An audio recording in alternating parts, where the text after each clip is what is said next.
நம்ம சேனலை சப்ஸ்கிரைப் பண்ணும் அனைத்து நல்ல உள்ளங்களுக்கும் வணக்கம். இன்றைக்கி ஒரு ரெசிபி வீடியோ தான்.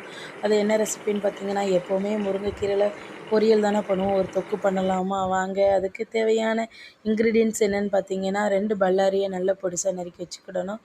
அப்புறம் வெள்ளைப்பூடு, ஒரு பூண்டை முழுசாக உரித்து வச்சுட்டு, அதுக்கப்புறம் கொஞ்சம் ஜீரகம், கொஞ்சம் வத்தப்பொடி, இவளையும் நம்ம பேஸ்ட் பண்ணி வச்சுக்கிடணும். 2 டேஸாக வீடியோ போட முடியல, ஏன்னா கொஞ்சம் உடம்பு சரியில்லாதனால வீடியோ போட முடியல. அடுத்தடுத்து வீடியோ வரும் அப்படின்னு நம்புகிறேன். ஏன்னா ரொம்ப உடம்பு சரியில்லாமல் ஆகிட்டு, அதனால் வீடியோ போட முடியலை.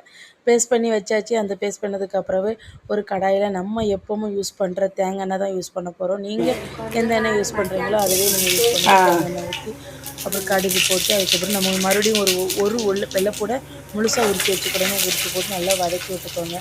நல்லா வதக்கி விட்டுட்டு உரப்புக்கு 2 மிளகாய், உங்களுக்கு கிறிஸ்பியாக வேணும், கொஞ்சம் காரமாகவும் வேணும் அப்படின்னா நீங்கள் கூட ஒன்றே போட்டுக்கிடலாம்.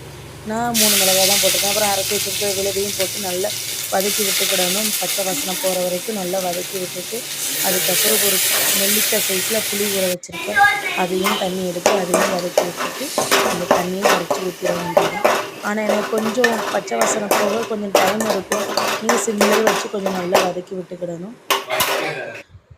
அந்த புளி தண்ணியை ஊற்றுனதுக்கப்புறவு நம்ம நல்லா கூட கொஞ்சமாகவே தண்ணி ஊற்றினேன்னா மசாலா பேஸ்ட்டு அரைச்சி வச்சுருக்கோமோ அந்த தண்ணியுமே நல்லா கழுவி அதை ஊற்றி விட்டுட்டு, அதுக்கப்புறவு உப்பு, காயப்பொடி போட்டு நல்லா கொதித்து வரணும். நல்லா சுண்ட கொதித்து வரவும், அதுக்கப்புறம் நம்ம முருங்கைக்கீரையை நல்லா பறித்து கழுவி வச்சுருக்கோம். அந்த முருங்கைக்கீரையை நம்ம ஆட் பண்ணி விட்டுட்டு, நல்லா சிம்லேயே வச்சு ஒரு 10 நிமிஷம் வேக வச்சு எடுத்தால் முடிஞ்சுதுங்க முருங்கைக்கீரை தொக்கு. கண்டிப்பாக இதை ரெசிபியை ட்ரை பண்ணி பாருங்கள். கண்டிப்பாக நல்லாயிருக்கு.